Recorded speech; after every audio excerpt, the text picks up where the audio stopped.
Hey guys, let's move on the another topic and the topic is radius of gyration।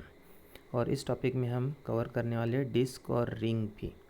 तो ये जो radius of gyration क्या होता है ये समझने के लिए हमें बहुत इम्पॉर्टेंट चीज़ों पर ध्यान देना पड़ेगा। देखो हमने बहुत बार क्या किए हैं, छोटे से एरिया को इंटीग्रेट करके बड़ा एरिया फाइंड आउट किए, छोटे वर्क डन को इंटीग्रेट करके बड़ा वर्क डन फाइंड आउट किए, छोटे रेडियस को इंटीग्रेट करके बड़ी रेडियस फाइंड आउट किए। तो आपको ये पता है कि हमने छोटी चीज़ों को इंटीग्रेट करके बड़ी चीज़ें फाइंड आउट किए। अब ये कहाँ पर लागू होता है? ऐसे चीज़ें या फिर ऐसे शेप्स जिनका मोमेंट ऑफ इनर्शिया हमें निकालना है, उस केस में हम क्या करते हैं, छोटी चीज़ों को इंटीग्रेट करके बड़ी चीज़ें फाइंड आउट करते हैं। मतलब जहाँ पर हम इंटीग्रेट कर पा रहे हैं वहाँ पर हम मोमेंट ऑफ इनर्शिया बड़े आसानी से निकाल सकते हैं। ठीक है, ये बात आपको समझ में आ गई। क्या होता है, थियोरेटिकली हमें अगर मोमेंट ऑफ इनर्शिया निकालना है तो हम उन्हीं बॉडीज़ का निकाल सकते हैं जिनको हम आसानी से इंटीग्रेट कर सकते हैं। तो स्टार्टिंग कर लेते हैं। Theoretically it is possible to find out moment of inertia. देखो थियोरेटिकली मोमेंट ऑफ इनर्शिया हम बहुत अच्छे से फाइंड आउट कर सकते हैं, लेकिन वो भी कब? ऐसे शेप्स का जिनका मैथमेटिकली हम इंटीग्रेशन कर सकते हैं। Moment of inertia of mathematically integrable geometrical shapes. तो ऐसे ज्योमेट्रिकल शेप्स जिनका इंटीग्रेशन हम फाइंड आउट कर सकते हैं, उनका मोमेंट ऑफ इनर्शिया हम आसानी से थियोरेटिकली फाइंड आउट कर सकते हैं। लेकिन ऐसे शेप्स जो एब्रप्ट है, अटपटे है, इरेगुलर है, उन शेप्स का मोमेंट ऑफ इनर्शिया कैसे फाइंड आउट करेंगे? तो उसी के लिए फिर बना है रेडियस ऑफ गायरेशन। क्योंकि हमें पता है कि मोमेंट ऑफ इनर्शिया का फॉर्मूला क्या है, I equal to M K square. आई क्या होता है? इनर्शिया, एम मास, और लास्ट टाइम तक हमने पढ़े थे आर स्क्वेयर, जो आर क्या था? Position of mass from the axis. लेकिन अब हम बात कर रहे हैं ऐसे शेप्स की, ऐसे रेगुलर शेप्स की जिनको थियोरेटिकली हम मैथमेटिकल इंटीग्रेशन से हम उनका moment of inertia find out नहीं कर सकते। तो फिर हमें क्या करना पड़ेगा? रेडियस ऑफ गायरेशन यूज़ करना पड़ेगा। तो रेडियस ऑफ गायरेशन के लिए हम क्या करेंगे? वही मोमेंट ऑफ इनर्शिया का फॉर्मूला यूज़ करेंगे। बस यहाँ पर क्या है, आर की जगह क्या दिखता है अपने को? के। और के क्या है यहाँ पर? Radius of gyration. और जैसे फॉर्मूला दिख रहा है, के की वैल्यू अगर बढ़ेगी तो आई की वैल्यू बढ़ेगी, के की वैल्यू घटेगी तो आई की भी वैल्यू घट जाएगी। ठीक है, तो फिर moment of inertia find out करने के लिए अपने को के की ज़रूरत पड़ेगी, और के क्या है? Radius of gyration. ठीक है, तो इसीलिए रेडियस ऑफ गायरेशन की ज़रूरत अपने को पड़ेगी, तब जाके हम क्या कर सकते हैं, इरेगुलर शेप्स जिनको हम theoretically moment of inertia find out नहीं कर सकते, उनका moment of inertia find out करने के लिए हमें के की ज़रूरत पड़ती है। देखो, but practically we can find out moment of inertia of any shape. Practically हम किसी भी इरेगुलर शेप का moment of inertia find out कर सकते हैं। थियोरेटिकली तो हम जो रेगुलर शेप्स हैं उनका moment of inertia find out कर सकते हैं, क्योंकि हम इनको क्या कर सकते हैं? इंटीग्रेट कर सकते हैं। लेकिन प्रैक्टिकली क्या होता है, we can find out moment of inertia of any shape of object because it depends upon the mass. क्योंकि अपने को पता है आई कैसे निकलता है, मास, और ये पोजिशन रहा तो आई निकलेगा। It depends upon the mass of the object and distribution of that mass from the axis of rotation। मतलब मास और एक्सिस से उसका डिस्टेंस कितना है उस पर ये डिपेंड करता है। देखो ये एक चीज़ है, एक इस तरह का इरेगुलर शेप है। अब मुझे ऐसा करने के लिए बोला है कि इस शेप का या फिर इस बॉडी का मोमेंट ऑफ इनर्शिया निकालना है, लेकिन कौन से एक्सिस पर? इस एक्सिस पर निकालना है। तो इस एक्सिस पर मोमेंट ऑफ इनर्शिया निकालना है तो मुझे सबसे पहले फाइंड आउट करना पड़ेगा ये जो बॉडी है इसका मास का कॉन्सेंट्रेशन कहाँ पर है। तो इस टोटल बॉडी का अगर मास कॉन्सेंट्रेशन सपोज टू बी इस पॉइंट पर इसका सेंटर ऑफ मास है, तो इस सेंटर ऑफ मास से इस एक्सिस तक का ये जो डिस्टेंस है ये कहलाएगा रेडियस ऑफ गायरेशन। और जब ये के मिल गया तो हम आसानी से क्या फाइंड आउट कर सकते हैं? Moment of inertia find out कर सकते हैं किसी भी शेप के बॉडी का। ठीक है, we can express moment of inertia of any object. I equal to M K square होगा। एम क्या हो जाएगा? मास का ऑब्जेक्ट, और के क्या हो जाएगा? Distance of mass concentration from the axis of rotation, जिसे हम रेडियस ऑफ गायरेशन भी बोलते हैं। तो रेडियस ऑफ गायरेशन क्या होता है? Radius of gyration of the body about its given axis. किसी भी एक्सिस पर अगर हमें radius of gyration find out करना है तो कैसे डिफाइन कर सकते हैं, वो एक तरह का डिस्टेंस होता है। The distance between the axis of rotation and the point at which the whole mass of the body is suppose to be concentrated. अब कोई भी बॉडी रहती है, जैसे मान लेते हैं ये एक बॉडी है, एक एग्जैक्टली सर्कल है ऐसा मान लेते हैं, ठीक है, एग्जैक्टली सर्कुलर डिस्क है। तो आपको पता है पूरे सर्कुलर डिस्क का जो सेंटर ऑफ मास रहेगा यहीं पर रहेगा उसके सेंटर पर। लेकिन बात ऐसी है, अगर वो बॉडी कुछ तो भी इरेगुलर शेप की है, सपोज टू बी बॉडी कुछ ऐसे शेप की है, और यहाँ पर इसका सेंटर ऑफ मास तो यहाँ पर होने से रहा, तो इसका सेंटर ऑफ मास इधर में बॉडी ज़्यादा बड़ी है तो इसका सेंटर ऑफ मास कहीं तो भी यहाँ पे रहेगा। और अगर इस एक्सिस पर इसको घुमाना है तो इस एक्सिस से इस सेंटर ऑफ मास तक का ये जो डिस्टेंस है वो कहलाएगा रेडियस ऑफ गायरेशन। तो radius of gyration of the body about its given axis is defined as, किस तरह से डिफाइन करेंगे, the distance between the axis of rotation, मतलब जो वर्टिकल एक्सिस है वो, and the point at which the whole mass of the body is suppose to be concentrated, और एक ऐसा पॉइंट जहाँ पर पूरे बॉडी का मास कॉन्सेंट्रेट हुआ है।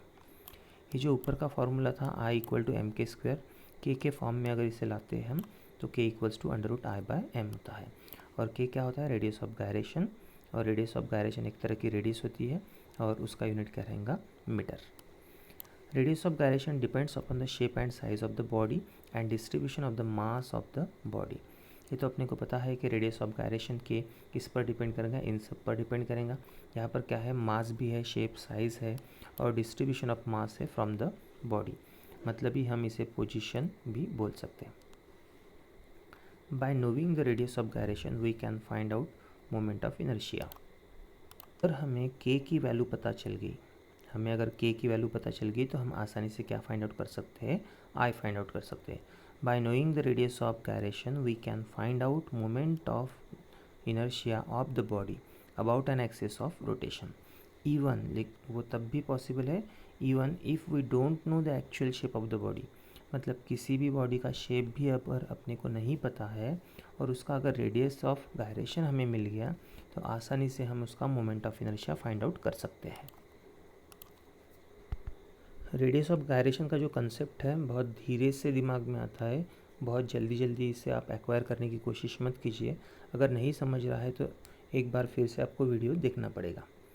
यहाँ पर फ़िलहाल हम क्या करते हैं, रिंग और डिस्क ये दो केसेस कंसीडर करते हैं, और रिंग के केस में इसका रेडियस ऑफ गायरेशन और डिस्क के केस में रेडियस ऑफ गायरेशन क्या होगा और क्या फ़र्क होगा ये हम देख लेते हैं। देखो, रिंग का मोमेंट ऑफ इनर्शिया अपने को पता है I इक्वल टू mr², वैसे डिस्क का मोमेंट ऑफ इनर्शिया अपने को पता था हाफ mr² या फिर mr² हम 2 भी बोल सकते हैं। अब हमें moment of inertia with respect to radius of gyration पता है, I इक्वल टू क्या होता है mk²। अब ये I इक्वल टू mr² पहले का फार्मूला, ये रेडियस ऑफ गायरेशन के केस वाला I इक्वल टू mk² का फार्मूला, इन दोनों में देखो m सेम है तो फिर बचा क्या r², और यहाँ पर क्या बचा kr², तो ये दोनों भी कैसे रहेंगे, सेम, मतलब k और r ये दोनों से, मतलब रिंग के केस में क्या होगा, radius of gyration is equal to radius of the ring होगा। कौन से केस में, रिंग के केस में, क्योंकि इस रिंग में क्या होता है, बीच में एम्प्टी स्पेस होता है। इस रिंग में अगर इस बॉडी का मास कहीं तो भी कॉन्सेंट्रेट है तो इस सरकमफरेंस पर ही रहेगा, और सरकमफरेंस पर बॉडी का मास रहेगा तो सरकमफरेंस से एक्सिस तक का डिस्टेंस क्या कहलाएगा, रेडियस। इस तरह से r ही यहाँ पर क्या है, रेडियस ऑफ गायरेशन है। तो radius of gyration equal to क्या होता है, r, कौन से केस में, रिंग के केस में। अब हम डिस्क की बात करेंगे। डिस्क बीच में से तो पैक होती है, ये हॉलो नहीं होती, ठीक है। अब ये हॉलो नहीं है डिस्क, तो अभी हमें मतलब ऑलरेडी पहले का फॉर्मूला इसका पता था डिस्क का, moment of inertia equal to half mr², और अभी हमें रेडियस ऑफ गायरेशन के केस में इसका फॉर्मूला पता है I इक्वल्स टू mk², ठीक है। तो देखो m दोनों चीज़ें सेम है, अब बाकी बचे भी चीज़ें सेम होगी, तो यहाँ पर क्या है k² और यहाँ पर क्या है r² और अपॉन में 2 भी है, तो हम ऐसा लिख सकते हैं k² equal to r² upon 2, और अगर दोनों साइड में हम रूट लेते हैं तो ये स्क्वायर कैंसिल हो जाएगा, तो सिर्फ क्या बचेगा, kd मतलब radius of gyration of disc, r² और रूट कैंसिल हो जाएगा तो बचेगा सिर्फ r, और 2 का रूट लेंगे तो क्या हो जाएगा √2। तो देखो radius of gyration in case of disc कितना होता है r/√2, और इस केस में रेडियस ऑफ गायरेशन क्या होता है इक्वल टू r। दोनों का रेडियस सेम है, फिर भी रिंग के केस में रेडियस ऑफ गायरेशन और रेडियस ऑफ रिंग सेम होता है, लेकिन डिस्क के केस में ऐसा नहीं होता। डिस्क के केस में radius of gyration equal to r/√2 होता है। और इन दोनों को अगर हम कंपेयर करते हैं तो कौन बड़ा है, ये बड़ा है, ठीक है, और ये छोटा है। तो हम ऐसा बोल सकते हैं कि radius of gyration of disc is less than radius of gyration of the ring होता है। In ring radius of gyration is equal to the radius of ring. Ring के केस में k और इक्वल टू r होता है। Hence mass is distribution at the distance r from the axis. k equal to r होता है, इसलिए मास का जो डिस्ट्रीब्यूशन है वो सरकमफरेंस पर होता है और एक्सिस से कितने डिस्टेंस पर होता है r इतने डिस्टेंस पर। मतलब k इक्वल टू r है, मतलब मास का डिस्ट्रीब्यूशन सेंटर से r इतने डिस्टेंस पर है। और यहाँ पर k इक्वल टू क्या है r/√2, मतलब एक्सिस से मास का डिस्ट्रीब्यूशन कहाँ पर है, कितने डिस्टेंस पर, r/√2 इतने डिस्टेंस पर है। In disk radius of gyration kd equals to r/√2, hence mass of the mass is distributed between centre and circumference. अब देखो यहाँ पर क्या था रिंग के केस में, मास कहाँ पर कॉन्सेंट्रेट हो रहा था, सरकमफरेंस पर, मतलब एक्सिस से r इतने डिस्टेंस पर। लेकिन यहाँ पर मास कहाँ पर कॉन्सेंट्रेट हो रहा है, सरकमफरेंस पर हो रहा है क्या, नहीं, क्योंकि ये क्या है कम्प्लीटली एक डिस्क है। तो फिर यहाँ पर रेडियस ऑफ गायरेशन कितना होता है r/√2, पूरा r नहीं होगा, r/√2 है।